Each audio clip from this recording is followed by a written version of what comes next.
দেখছেন সবার খবর, সবার নজর, বার্তা এক নজর।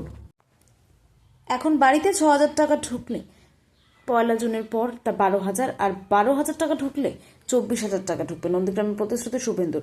মুসলিম গ্রামগুলিতে বিজেপির পতাকা নেই। মুসলমান গ্রামে বিজেপি প্রার্থী প্রচার করতে পারে না, হিন্দু গ্রামে তৃণমূল প্রার্থী প্রচার করে। সনাতনী কবে ঐক্যবদ্ধ হবে বুঝতে পারছি না। মোহাম্মদপুর হাই মাদ্রাসা বুথে আমি পাই 2টা আর তৃণমূল প্রায় 800টা। আবার মোহাম্মদপুর হাই স্কুলের বুথে হিন্দু প্রধান বুথে 700 ভোট পড়লে আমি পাই 400, তৃণমূল 250, সিপিএম এবং অন্যান্যরা 50। একটু ভেবেছেন আপনারা? ভাগ হচ্ছেন আর ওরা মুসলমান ঐক্যবদ্ধভাবে ভোট করছে। তাই সনাতনীদের ঐক্যবদ্ধ হওয়ার আহ্বান জানান নন্দীগ্রামের বিজেপি প্রার্থী শুভেন্দু অধিকারী।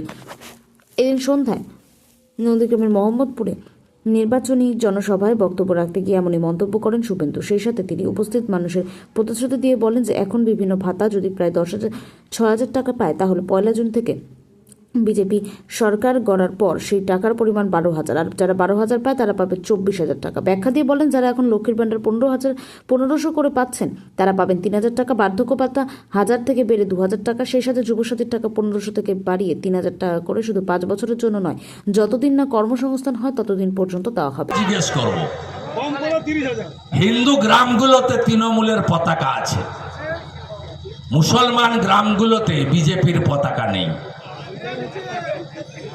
মুসলমান গ্রামে বিজেপি প্রার্থী প্রচার করতে পারে না, হিন্দু গ্রামে তৃণমূল প্রার্থী প্রচার করে। আপনারা কবে ঐক্যবদ্ধ হবেন আমি জানতে এসেছি। মোহাম্মদপুর হাই মাদ্রাসা বুথে আমি পাই 2টা,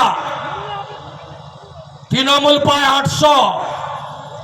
মোহাম্মদপুর হাই স্কুল বুথে হিন্দু প্রধান বুথে 700 ভোট পড়লে আমি পাই 400, তৃণমূল 250, সিপিএম এবং অন্যান্যরা 50।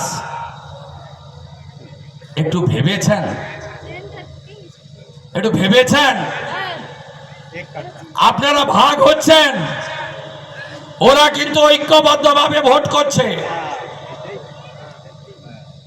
আপনি ভাবুন, ভাবতে থাকুন, মোথাবাড়ি, মালদা, মুর্শিদাবাদ কার জন্য হয়েছে? তার নাম মমতা।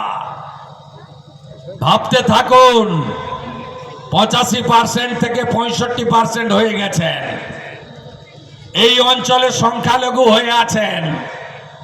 মুর্শিদাবাদের সনাতনীদের অবস্থার দিকে তাকান আর ভাবতে থাকুন, ভাবতে থাকুন, ভাবতে থাকুন।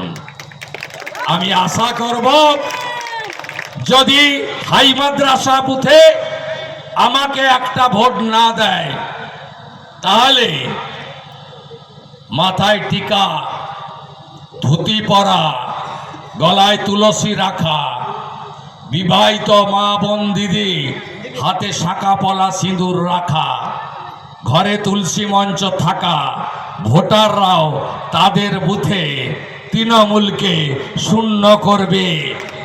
তাই তো? ঢুকলো মাথায়? ঢুকলো? ভালো থাকবেন। জয় জয় শ্রীরাম।